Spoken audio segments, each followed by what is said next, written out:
Okay, in section 3 we talk about another method which is called the secant method, and Newton's method we know has the disadvantage that you need to know the derivative. It converges fast if you start close to the root. It may not converge at all if you start far from the root, but it has the disadvantage that you need to know the derivative of f. Well, the secant method overcomes that by basically approximating the derivative of f at this point by the slope between the last 2 points. So say this is xn and that's xn minus 1, then instead of taking approximating f by the tangent line, which has the same slope as f here, for that you need to know the derivative, it uses the slope between the last 2 points. In other words, f of xn minus f of xn minus 1 over xn minus 1, and they 1 over that, they invert it here. So basically that's just Newton's method, but with f prime at xn replaced by this approximation so that you don't need to know any derivatives. So it's the slope of your straight line here is not the same as the slope of f, it's the slope of the secant line between the two. So that's the secant method, and let's apply it to that same quadratic polynomial using MATLAB. So same function here, this 4th degree polynomial, which has roots at 1.1, a flat root at 1.1, and a not flat root at 2.1. Bisection and Newton's method both had problems here. They got reasonably good results, but converged slowly at near the flat root. See what happens with secant method. Well, secant method, we pass in the name of the function. That'll be the fun with an at sign in front of it.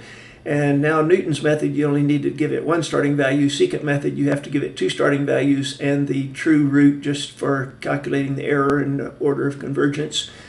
So you have to give the first 2 guesses, and then it differs from Newton's method only that instead of f prime at xk, it approximates the derivative by f of xk minus f of xk minus 1 divided by xk minus 1. Otherwise, it's essentially the same as Newton's method. So let's try it near the root 2.1.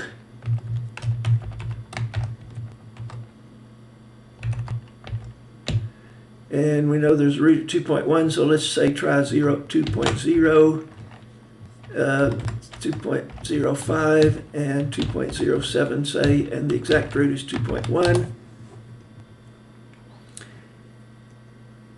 And it converges pretty fast. After 10 iterations, the error is down to round off error essentially. Notice that the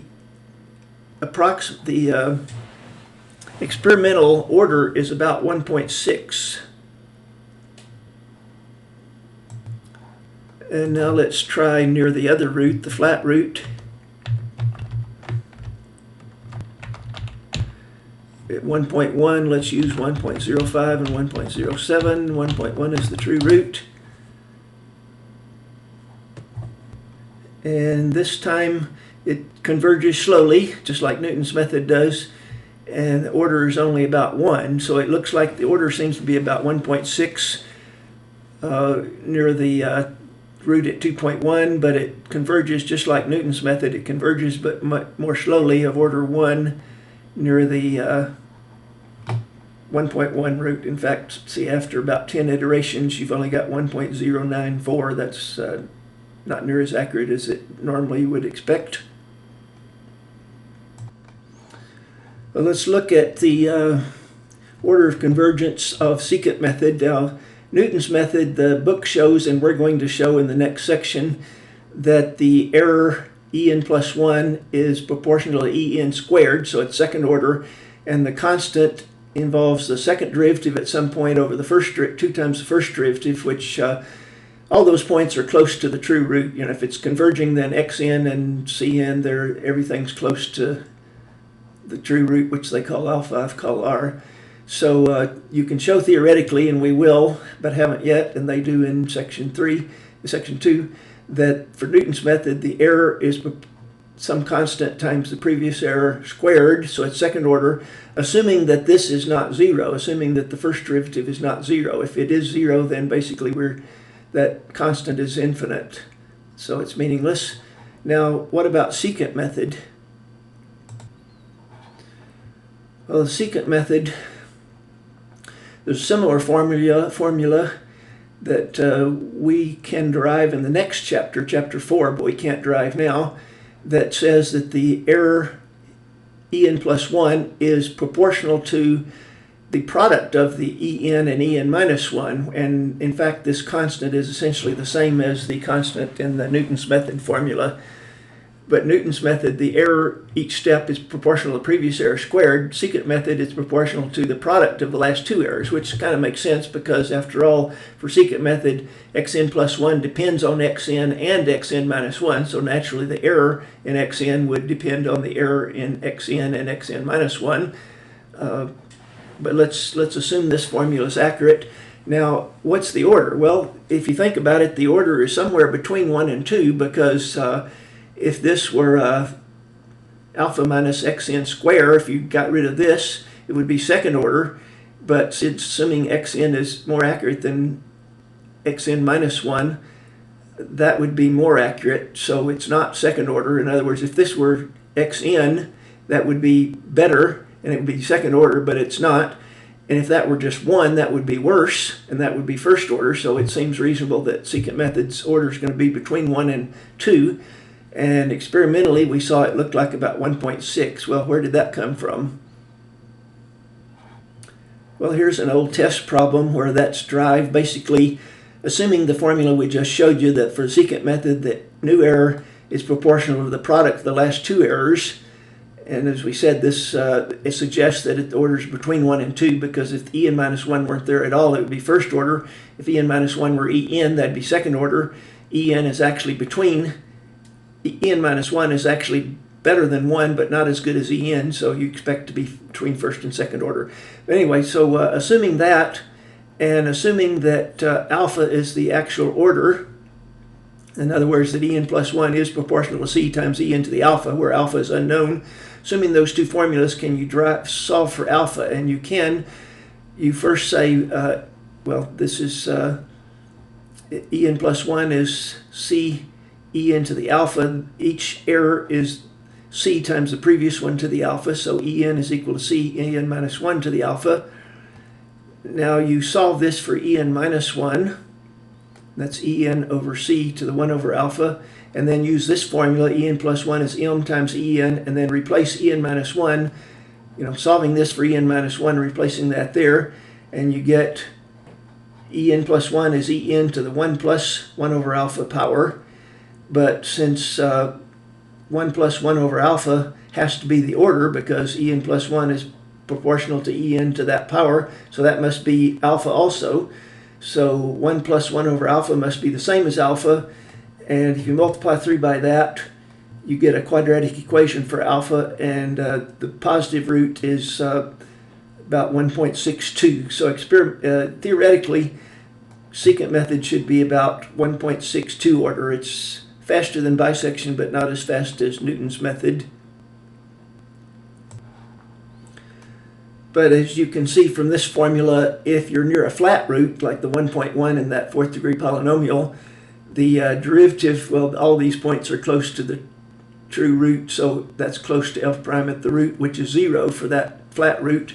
So just like the Newton's method formula, the constant, so-called constant, is really infinite near a flat root, so all bets are off, and it's not obvious until section 5 what order it should be. But experimentally, both Newton and secant method drop down to first order. They still do converge near a flat root, and otherwise near a regular root where the derivative is not 0.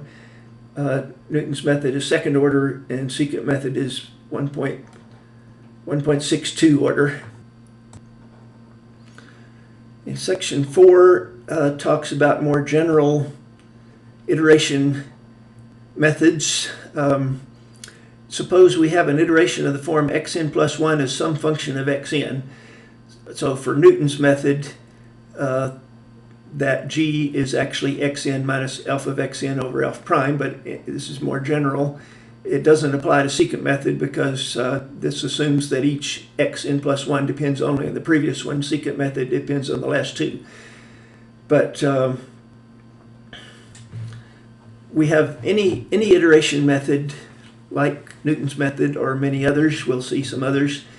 And so we're assuming there's some f function that we're trying to find the root of, and we're assuming that if this converges, it converges to the root of this function that we're trying to find, although we won't normally even talk about f. We just have this iteration. The question is, does it converge to something? Well, if it converges to something, if xn is the same as xn plus 1, at some point we'll call that r, then r is g of r. So the root that we're looking for, g of r is not 0, g of r is r. F of r is 0. So two different functions around here. F is the function whose root we're trying to find, and we don't even need to talk about that. G is just the right-hand side of the iteration. Okay, so we got an iteration here, and the question is, we're assuming that it's set up so that if it converges, it'll converge to the root of something that we want. But the question is, will it converge? Well, if it does converge to some r such that r would have to be g of r, then subtract r from the left-hand side and g of r from this side, and expand g of xn in a Taylor series around r, just one term. So this would be g of r plus g prime at some point between xn and r times xn minus r. So this is basically Taylor series with one term and the remainder formula. Then the g of r's cancel, and you get en plus 1, that's xn plus 1 minus r is the error in xn plus 1, en plus 1, is equal to g prime at some point times en, that's xn minus r. And if, assuming this is converging, then this psi is between xn and r, and so it's close to r, so it's approximately r. So this is approximately g prime of r times en. So in other words, if you're close to the root, the error each step is g prime of r times the previous error. And that has to be less than 1 in absolute value for it to converge, because if this is less than 1 in absolute value, then the absolute value of en plus 1 will be less than en. If it's greater than 1 in absolute value, then the absolute values are increasing. So the derivative, the key is for this fixed point iteration, g prime at the root has to be less than 1. If it's less than 1, then at r, then it'll be less than 1 for some area around there. And if you start close enough to where this is such that g prime of this point is less than 1, then it'll converge. So there's the key for this fixed point iteration. The derivative of g at r has to be less than 1 in absolute value. Now what if g prime at the root is not only less than 1, but it's 0? Well, so much the better. If g prime of r happens to be 0, then you can go back here and write out two terms in the Taylor series with a remainder formula. So we have g of r plus g prime of r x minus r plus 1/2 g double prime at some point times x minus r squared. So we can expand the first two terms in the Taylor series plus the remainder formula. But now, so we're assuming that g prime is 0. So that term disappears and the g of r's cancel, and we get the en plus 1, that's this, is equal to 1/2 g double prime at some point times en square, which again is approximately 1/2 g double prime of r en square. So basically, if g prime of r is not only less than 1, it's 0, so much the better. It not only converges, it converges quadratically, like Newton's method. And of course, if g double prime is 0 also, you can do another term and show that it converges cubically, but that won't happen very often. So any fixed point iteration like that, if you want to know if it converges or not, you calculate the derivative of g and plug in the root. If it's between -1 and 1, then it'll converge. If it's not, it won't. If it's 0, then it not only converges, it converges really fast, quadratically. Okay, I want to look at some old tests for a couple of examples of fixed point iterations. Here's one. Xn plus 1 is 4xn times 1 minus xn. This is called the logistic equation with a constant of 4. And what are we trying to find the root of? Well, it doesn't even say. It doesn't matter. We're just trying to figure out if it's going to converge. And so you set r equal to 4r times 1 minus r, and solve for r, and you get 3/4 is one of the roots. So if you plug in 3/4 on this side, so you get 3/4 times 4, that's 3. 1 minus 3/4 is 1/4, so that's 3 times 1/4 is 3/4. So if you start at 3/4, you'll stay there. Question is, what if you start close to 3/4? Will it get sucked into that root, or will it get blown away? Well, you have to look at the derivative of g, and g is 4x minus 4x squared. Take the first derivative, it's 4 minus 8x, plug in the root 3/4, and you get minus 2, which is not between minus 1 and 1, so therefore it should diverge. So when c is 4, the logistic equation, you start near the root at 3/4, it will not converge according to this theory. We'll try it in a minute. And here's another test problem, which is basically the same logistic equation, but with c equal to 2.5 instead. And first of all, you try to find the roots, that is, plug in xn equal to r and xn plus 1 equal to r, and solve for r, and you get r is 0.6 or 0. Actually, if you start at 0, you'll stay there. If you start at 0.6, the 0.6 times 2.5 is 1.5 times 0.4. Should give 0.6 again. And so there's actually two roots here, 0 and 0.6, and then you're supposed to analyze them. If you start close to 0, will it converge? If you start close to 0.6, will it converge? Well, just take the derivative of the right-hand side.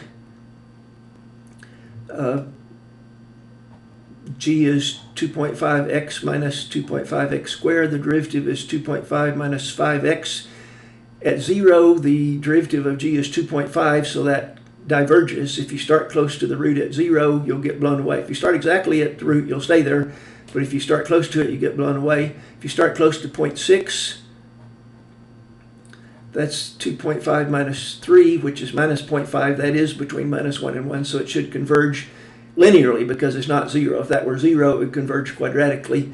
So close to 0.6 should converge linearly. Close to 0 should get blown away when c is 2.5. So let's try those experiments.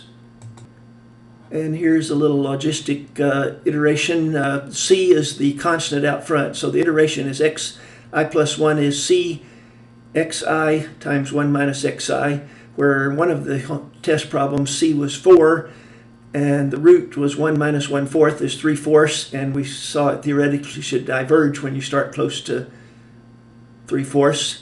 The other one, c was 2.5. In that case, the root is 1 minus 1 over 2.5. Actually, there's two roots. 0 is always one of the roots. But the other root is 1 minus 1 over 2.5, which is 1 minus 0.4 or 0.6. And our theory showed that that should converge linearly close to that. So let's try first with c equal to 1.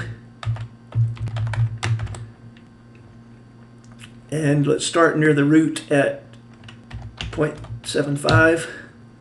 No, c is 4, I'm sorry. So with c equal to 4, there should be a root at 3/4, and it should get blown away.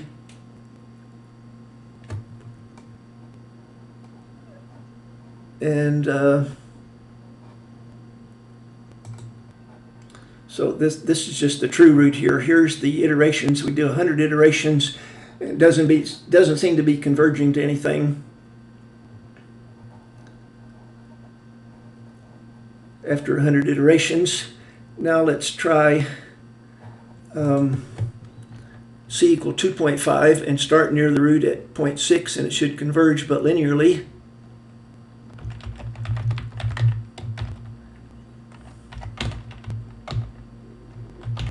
So with c equal to 2.5, the root should be at 0.6, and let's try starting at 0.55. And you can see it's long converged to 0.6 way back many iterations ago. And if you start near 0, the problem showed that it should diverge. Start 0.01.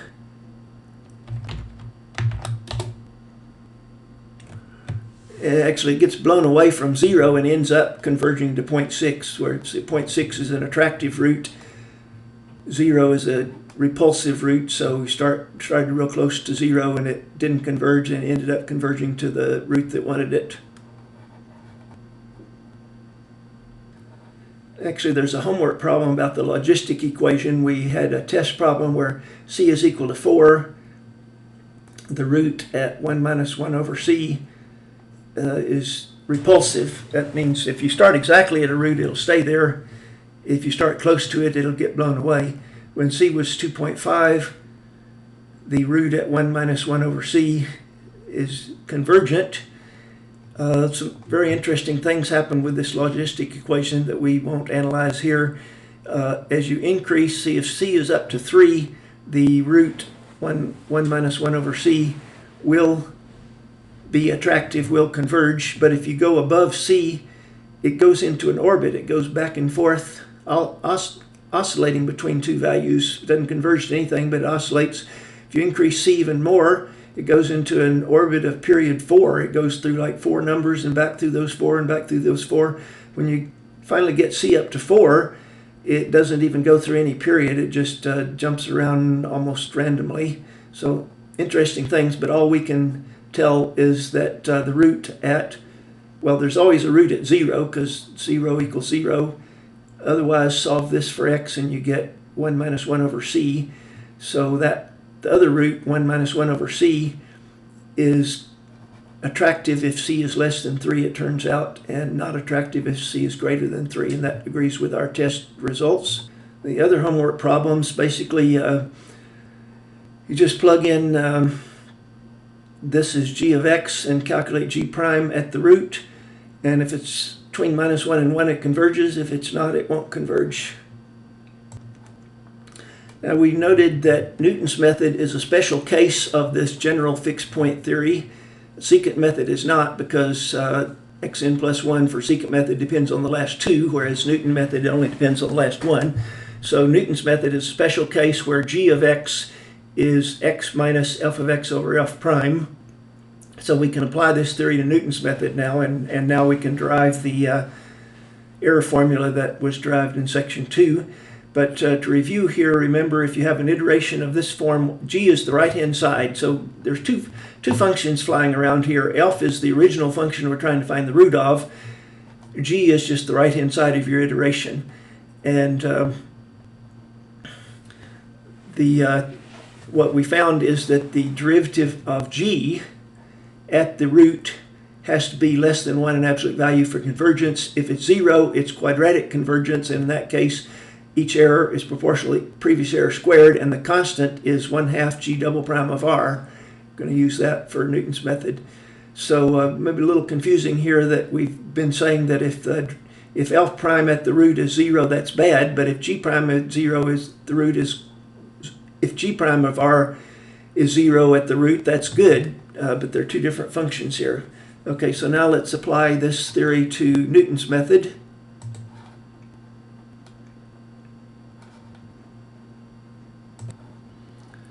Okay, so Newton's method is just a fixed point iteration where the right-hand side, the g of x, is x minus f of x over f prime, where f is the function whose root we're actually trying to find. G is just the right-hand side of the iteration.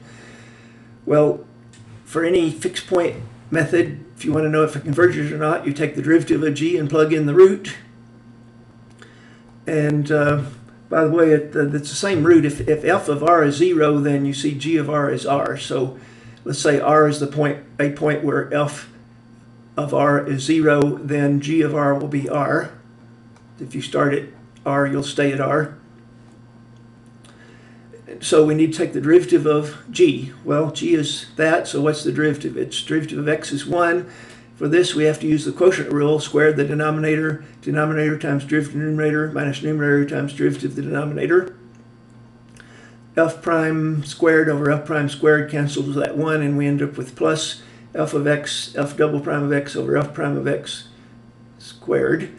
And notice that assuming that it's not a flat root, assuming that the first derivative, I mean, f of r is 0 at every root, but f prime of r is preferably not 0. And if assuming that's not 0, then g prime of the root is 0 because that's 0 and that's not 0. So it's quadratically converging as we expected, so it's second order. That shows that it's second order. And we can actually get the formula for the error by calculating G double prime, because remember the general theory says the new error is if it's quadratically convergent. If G prime of R is 0, then the error is proportional to previous error squared times G double prime. Well, what's G double prime? Well, we have to take the derivative of that, and it's kind of a mess. Use the quotient rule, and then plug in x equal to r, and that term disappears because f of r is 0. That term disappears, and you just get f prime squared times f double prime over f prime to the fourth, and that reduces to f double prime over f prime. So the new error is approximately equal to the previous error squared times this constant, which is what was shown in the book. So assuming that the derivative of f is not 0 at the root, then the derivative of g is 0 at the root, and that's good. And it converges quadratically, and that's the formula in the book. What happens though if the derivative of f is 0 at the root? Well, we've seen experimentally that even bisection has problems because of round-off error. The Newton and Secant method have problems, and that's not because of round-off error. That's inherent in the method. Well, maybe round-off error also, but so what happens if f prime is 0 at the root? Well, you can't tell from this because your constant is infinite here, and your g prime is not really, it's 0 over 0, so it's not clear what happens if f prime is also 0. F at the root is always 0. If f prime is not 0, then g prime of r is 0 and g double prime is that, and everything's fine. If f prime is also 0, then it's not clear what happens because you got a new denominator that's 0, so the error is equal to proportional to e n squared, but the constant's infinite, so who knows? Well, that's kind of not too surprising because if the derivative is 0 at the root, then as you get closer and closer to the root, the numerator gets smaller and smaller. In Newton's method itself, the numerator gets smaller, but so does the denominator. So looks like there's problems if f prime is 0, and yet experimentally it seemed to still converge, but only linearly. Now let's see if we can figure out why theoretically. So this is basically section 4.5, ill-behaved root finding problems. So we're assuming that f has a root of multiplicity m at r. In other words, you can factor out an x minus r to the m, but no more. So q of r is not 0, so you can only factor out x minus r m times, and what's left doesn't go to 0. So we'll assume f has this form, and then let's go back and do this again. In other words, now what is g? Well, it's x minus f of x, which is, we just said x minus r to the m q of x. Then this is the derivative of that using the product rule. Simplify it, cancel out the x minus r to the m minus 1s, and that disappears. You still have one x minus r and one x minus r there. And now what happens at what's g prime of r now? See, this g prime of r up here is meaningless because it's 0 over 0, but assuming f is x minus r to some m power times something that doesn't go to 0 at r, then what is g prime? Well, we simplified to this form now. Let's take the derivative. Derivative of x is 1. And this is a big mess to take the derivative, but it's not too bad if you consider this to be x minus r times everything else and use the product rule instead of trying to use the quotient rule here. It's x minus r times this rest of this stuff. So that would be x minus r times the derivative of the rest of this stuff. So the derivative of all that plus all that times the derivative of x minus r, which is 1. So break it up, and notice I didn't bother calculating the derivative of that. I'm trying to save myself some work because I know I'm going to plug in x equal to r, and it doesn't matter what this mess is here because that's going to disappear. So I plug in x equal to r, this disappears, and I get q of r over 0 plus m q of r, and the q of r's cancel. Remember, they're not 0. That's 1 minus 1 over m, where m is the multiplicity. So if m is 1, it's a root of multiplicity 1, like that 2.1 in the fourth degree polynomial. M was 1. With 1.1, it was 3. So if m is 1, then it's still quadratically converging because g prime of r is 0. But if m is bigger than 1, what is this? Well, it's going to still be less than 1 in absolute value, but it won't be 0. So, for example, if m is 3 for the 1.1 root, that was x minus 1.1 cubed times something. Whereas the other root, it was x minus 2.1 to the 1 power times something. So it was a multiplicity 1 at 2.1 and multiplicity 3 at 1.1. So at the multiplicity 3 root, g prime of r is 1 minus 1/3, which is 2/3. And so it still converges, but not quadratically anymore.